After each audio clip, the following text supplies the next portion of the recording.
Hey there, Jess Olivito here with the Sozo group, and I just wanted to welcome you to Artist's Way. This is my 5th time that I'm going to be going through Artist's Way. My first time I did this experience was under the direction of an art therapist in a group setting, and it was a group book club. It was a book study. We did these mini explorations, which were really like decorating little cards at the end of each class and chatting about the book. But what I learned is that this experience brings people together, or in our case, women together. It connects you to your creator. It unblocks you as an artist, or even seeing yourself as a creative person. I believe it propels you into your destiny, into your forward faith in your future with God.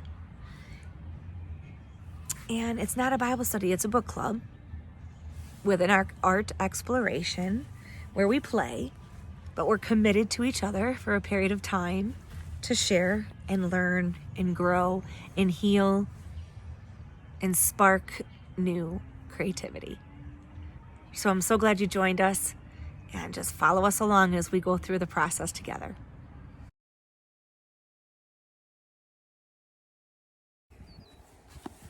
Hey there, everybody. Just wanted to give you a little preview of my artist date tonight. I chose to quote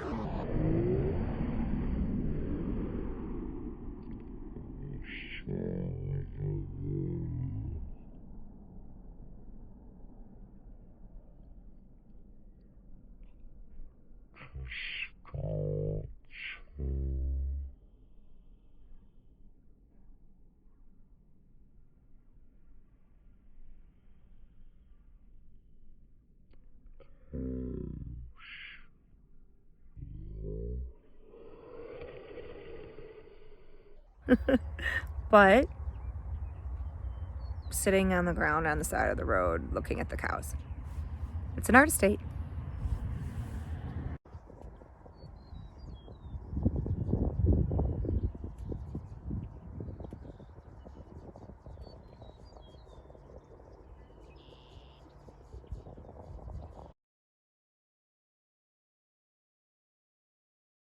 So where am I? I am outside my house. I consider this to be my dream house in progress. I have some beautiful tulips I just picked that I'm going to bring inside. And whether I'm cow watching or working in my yard, taking intentional time for ourselves is critical to spending time with the Creator and hearing from the Creator. So I am so excited to embark on this journey together. And I just wanted to kind of go through what it's like to be part of this experience and go through kind of introduction and the basic tools in this video, okay? I'm going to be looking at notes a little bit. It's a little bit informal. I get to see the birds all around me, and it's magical. So first night I usually hand out a little syllabus for you. It's not too college-like, right? But people like to know what's going on, right? So the Artist's Way is a spiritual workshop.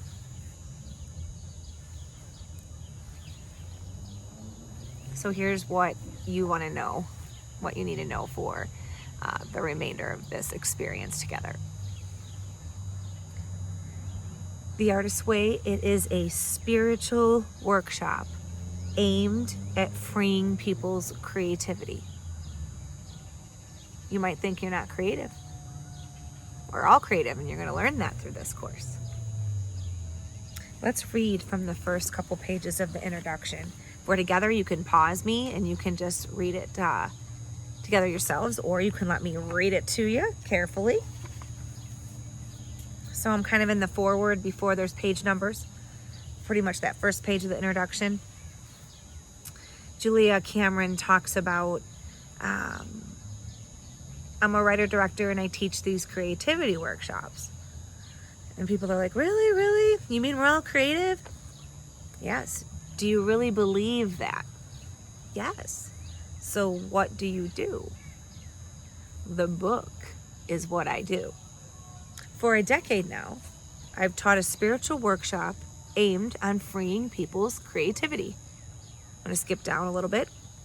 While using, teaching, and sharing tools I have found, devised, divined, and been handed, I've seen blocks dissolved and lives transformed by the simple process of engaging the great creator in discovering and recovering our creative powers. Now that sounds incredible. The great creator? That sounds like some Native American god. That sounds too Christian, too New Age, too stupid, simple-minded, threatening. I know. Think of it as an exercise in open-mindedness. Let's try that. Just think, okay, great creator, or whatever that is, and just keep reading. Allow yourself to experiment with the idea that there might be a creator and that you might get kind of use from it in freeing your own creativity. Because the artist's way is, in essence, a spiritual path initiated and practiced through creativity. This book uses the word God. This may be volatile for some of you. Conjuring old, unworkable, unpleasant, or simply unbelievable ideas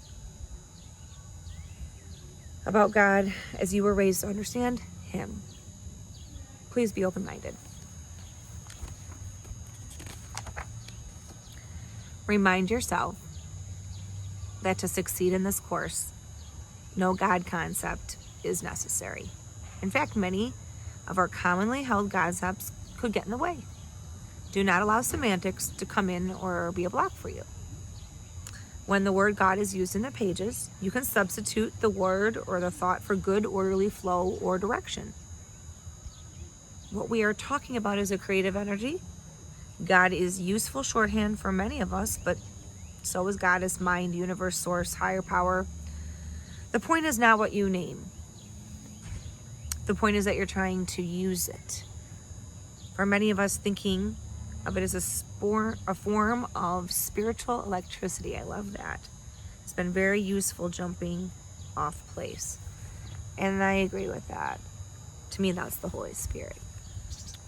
But everyone has a different viewpoint at this point. And again, this isn't a Bible study. This is a place where we're going to open our mind and we're going to trust each other. Ooh, that sounded pretty, whatever that cool bird was. But we are. Oh, thank you, God. Woohoo. We're going to trust each other. Yes, we are. We're going to trust each other. Woohoo. So, by the simple scientific approach of experimentation and observation, a workable connection with the flow of good, orderly direction can be easily established. It is not the intent of these pages to engage in explaining, debating, or defining that flow. You do not need to understand electricity to know how to use it, right? All right, so that's where we're going to start. Another point I want to make is that our creative artist is an inner youngster, prone to childish thinking. That might seem a little strange. I mean, especially if your childhood was stolen or feels like it was. Does the idea of playing sound weird to you? Because we're going to do some of that. Explorations, art explorations that are more like play. There's no instruction. Let's turn to read the basic principles on page 3. And again, you can go around and read those together, one by one, or you can listen to me if that's easier.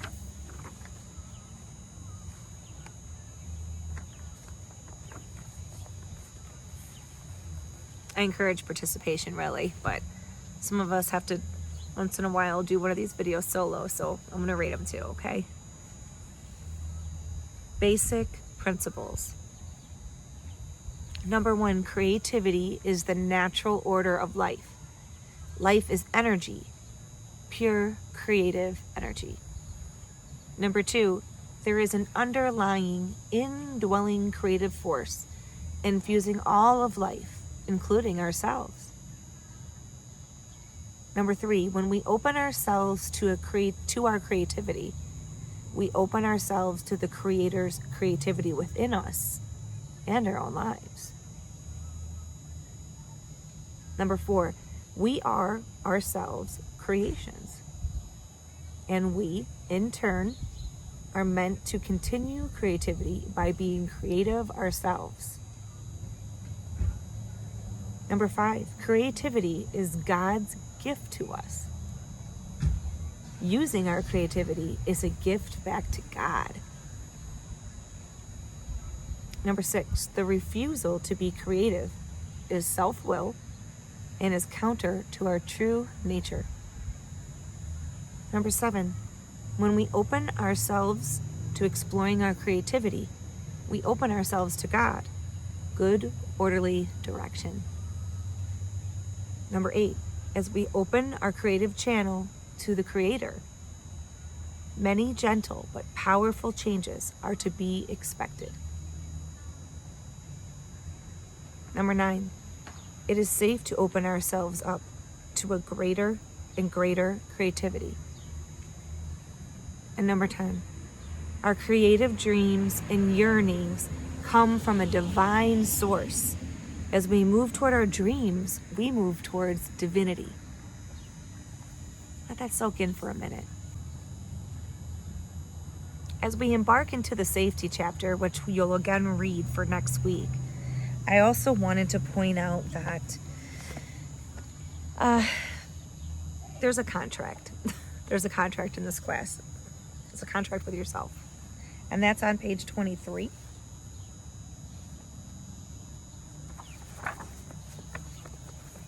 And I need you to fill it out. So I'll give you a minute. Put your name in there. I even recommend that as we fill this out, that we take a moment and pause. You can pause the video and read it together. And maybe even stand up. Now, take a moment. I'll let you pause and then kind of read what it says. You're probably starting to fill it out. You didn't know it was all that, did you?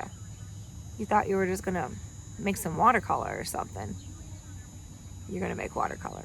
You're going to do the best you can. But think about what this means for you. Here's the contract. Stand up if you want. Pause me out and do it on your own and pick me back up.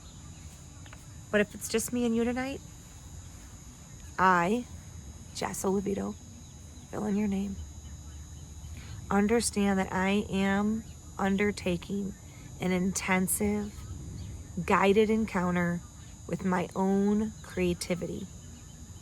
I commit myself to the 12-week or 6-week or 8-week duration of the course. I, Jess, commit to the weekly reading, the daily morning pages, a weekly artist date, which is me, myself and I and the Creator, and the fulfillment of the tasks. I just further understand that this course is going to raise some issues and emotions for me to deal with. I just commit to self-care, excellent self-care, adequate sleep, diet, exercise, and pampering for the duration of the course. Well, that's a tall order. Are you going to do it? Are you going to try? Are you going to put your toe in the water? Sign your name and date it. Congratulations. Welcome to the Creative Cluster. You made it.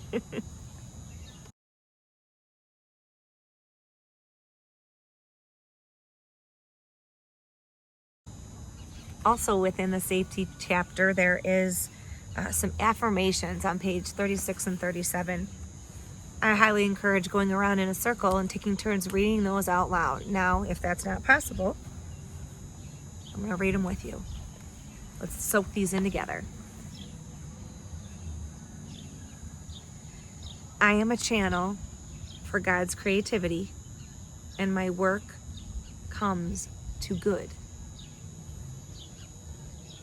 My dreams come from God, and God has the power to accomplish them. As I create and listen, I will be led. Creativity is the Creator's will for me. My creativity heals myself and others. I am allowed to nurture my artist. Through the use of a few simple tools, my creativity will flourish. Through the use of my creativity, I serve God. My creativity always leads me to truth and love. My creativity leads me to forgiveness and self-forgiveness. There is a divine plan of goodness for me.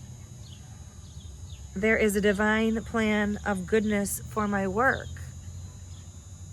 As I listen to the Creator within, I am led. As I listen to my creativity, I am led to my Creator. I am willing to create. I am willing to learn to let myself create. I am willing to let God create through me. I am willing to be of service through my creativity. I am willing to experience my creative energy. I am willing to use my creative talents. So when those blurts come over you, those pauses, those feelings, here's some goodness, here's some encouragement. Here's something that will overpower those blurts and critic. Use them, recite them, put them somewhere on the wall. Put them into practice in your life and see what happens. So now that we spent a little time kind of going through the introduction, let's talk about what each class is going to be like and what our setup's going to be. Or what's not really cool either. Let's face it, we want this to be an experience where everyone feels like they can share and contribute and grow. So the ground rules for class, they're written here. We're going to practice non-judgment. What does that mean? We think we know, right? It actually means neutrality, and that's not something that I'm personally good at. I can be quite polarizing when I have an opinion on something, but it's not worshiping my own opinion. That's an interesting concept, isn't it? I still have to slap myself in the face over that one, but I digress. Each week we're gonna do a little lesson. There's a video we can watch, or we can not use the video, and if there's a leader there that wants to teach material or facilitate the material, that's great. The whole point is you guys sharing. This isn't a sermon, but it is nice to sometimes hit those high points to bring the chapter to culmination so that people can make some intelligent comments. Due to the size of the group, that matters on how much time we each get. So there's a mini summary / interpretation of Julia's material that I do. That is followed by what we call check-ins. And that's where each person gets an allotted amount of time, and we have to stay pretty strict on that so that everybody gets a time. You could pass if you were having a ridiculously bad day or something, but overall we want you to share. And we ask that you share about either something from the book or what we're going to discuss as an artist date, or something from our morning pages, or something we call a synchronicity. So we're going to go through those things, and it gives you a lot of material that you can choose to discuss, whether you get 2 or 3 minutes or up to 5, depends how many ladies come. And we'll wear the name tags in the beginning. You're welcome. That helps us all kind of keep track of names. It's hard in the beginning. There's enough intimidation.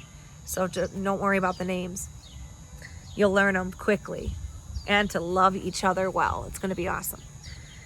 So what that means too is when we do the art at the end, so then we're going to all share, and then we're going to do an exploration. And again, there's no teaching. We literally get together and we put the stuff out, and might say, hey, this is basically how it happens, and you figure it out, and some things work and some things don't, and some people hate certain mediums and other people love them and it's funny, and you know, sometimes you finish and sometimes you don't even like get close to finishing, and it's great. It's good. We learn. It's childlike. I know that seems weird. It's critical for it to be that way. Really, you'll see. So when we get the art stuff at the end, sometimes we take photos and it's not to really compare. So you're like, what are you doing? It's more to just show everyone what the experience is like. But it's being what they call a silent witness. And I mean, it's hard to not be like, oh my gosh, that's so good. It happens. But the goal is not to critique the art. It's really not about that. I know you're thinking, yeah, it is. That's why I signed up. But trust me, you know, we can totally, we kind of acknowledge and then move to the next spot. I'll show you how that works. Super cool. And you do feel a sense of honor and appreciation for it. And but we do that in a non-judgmental way. We want to be encouraging and supportive, and these people are going to start feeling like family quickly based on what we're talking about and the vulnerability. That's just how life is.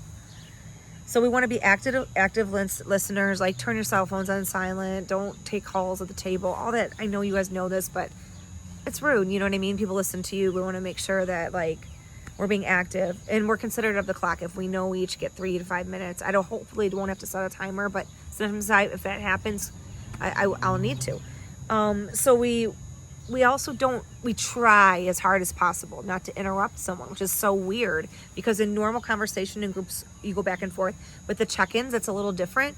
We typically do not interrupt each other. I'm not saying that's a 100% rule, but typically, no. Talk about it afterward, during the art time, connect after class, to exchange numbers, you know, connect on Facebook, whatever that is. There's a group. We encourage you to connect, but we want people to be able to get their thought out without being interrupted. And it's a huge tool. And a lot of us are just so guilty of that because we think we're going to forget. It's not an intentional, like rude thing, or we really want to help somebody, right? But we're not going to do that in here. Does that make sense? All right. And then we're going to be very respecting of different viewpoints on faith. So I need to be super clear again. This is not a Bible study. There's people in here that are part of ministry and our ministry sponsors the Artist Way, but we do respect people that want to talk about God too. We're not pushing an agenda. We just ask that you listen to the Creator in this experience, the spiritual experience, creative experience, and make your own determinations. That's what happens. That's it. All right, so we're going to respect vulnerabilities and sharing life experiences and our God concept. And I just appreciate you guys really understanding where everyone comes. Some people swear, some people don't. We're not going to do that here.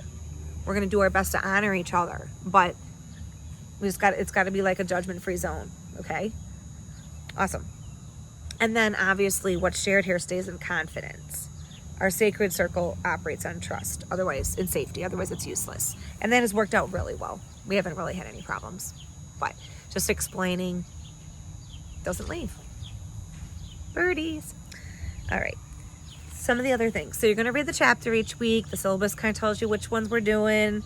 Obviously, they're in order, pretty much one a week. Depending on the class, sometimes we do 2 chapters if the weeks are shorter. Kind of depends if there's breaks. Kind of make it work with people's lives for the sessions that we run. First thing is these morning pages. So what the heck are these? It's journaling. What? It needs to kind of be in the morning, guys. So it needs to become kind of a ritual before you freak out. Find a favorite spot. It's a new routine. I understand that for most of you. It's new.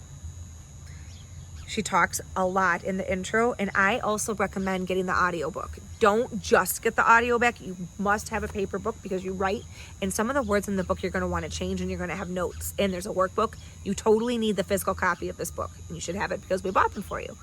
But I recommend the audio version because it's so meaty, and I like to do it on walks and all of that, you know, if you're an audio person. But create a new routine, okay? You're going to mind dump 3 pages. This isn't like the typical journaling. If your laundry list or let's say your grocery list comes up, all right, put it down in the middle of it. This could take up to 45 minutes. You're like, what? And it has to be in the morning. But it's not profound. There can be scribbles. Pay attention to what happens. Skip the weekends if you have to. Skip if there's a certain day a week that you're like gunning it from the time you wake up to the time you can't find. But if you try to do it at night, I'm not saying it's useless. It's definitely not is helpful because you're kind of reflecting on the end and it's not as beneficial to how your life flows. And you'll understand that. Read the introduction. I know you have to read the next chapter too, safety, but go for that because you want to understand more about, and if you listen, if you're walking or you're listening, she goes through in more depth in the intro, like about the morning pages, and then continues to talk about them throughout the chapters. But I love when people share too what happens in their morning pages, whether they specifically want to share their entries or just like I was doing my morning pages and I had this realization, whatever they want to say, but powerful morning pages are where it's at. But pay attention to what happens. Okay.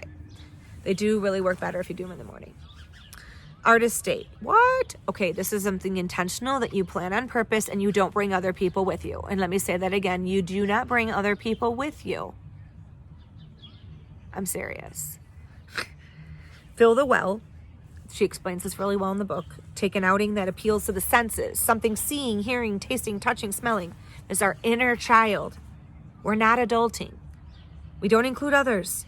We feed our creativity and our soul. It's permission to take care of ourselves. It's not something already on our to-do list. It's exploratory, inquisitive. Get your mind thinking, moving. It doesn't have to have a goal. It's us, okay? Attached to it. For all of us overachievers. Tasks. There's tasks at the end of the chapter. Pick a couple out. They're great morning page material if you're looking for a prompt. Okay, if you don't know what to write about, look at the tasks. Those will give you something to write about. Some people need prompts. It's cool. Sometimes that's your God time. Fine. I hope it's your God time. But you know what I mean? Like if you're already like a Bible study person, but maybe put the Bible down a little. Oh my gosh, don't freak out that I said that. But or journal on what you know what I mean? But you want this to also just be about your feelings too. Process all of that. All right, and the synchronicity. What is that? People really define this in different ways. I like asking how people define this. And I just want to say that to me, it's when something it's just meant to be, or sometimes you don't know it's meant to be. People call it divine help or fate or a miracle or miraculous, or interesting or magical or unbelievable. But you have to look for them and you have to pay attention. They're confirmations. That's what I think they are. They are interesting God winks. They are, everyone's concept's a little different. The song that lines up with this, or when you see the cardinal in the tree at that moment, when you really need a sign or whatever it is, right? Somebody just says something to you and you're like, that's so weird. Well, you're going to find a lot of synchronicities in this class because the Creator likes to move. He likes when people are in fellowship. He likes to surprise us. He likes to wink at us. Just watch for yourself at the synchronicities, and that's something else you can discuss. So when we get together and we do our check-ins each week, we can talk about the morning pages, our own experience with that, our artist day, what we did, tasks, or if we did those or want to talk about that, or the synchronicities, or the reading. So that's a lot of stuff. If you get 3 minutes, I mean, you could pick one, or you couldn't talk about all of those every week. But we do encourage you to get a little more than, I had a bad day at work, or, oh, that looks like a hummingbird. Oh, a little early in the season. I don't know. I'm distracted easily. I'm sorry. But it's beautiful out here. So, I think that wraps up introduction and what we need to know to get going. I really, really look forward to exploring with you over the next however many weeks it is to read this book together. And I just pray it makes a huge impact on your life. It changed mine.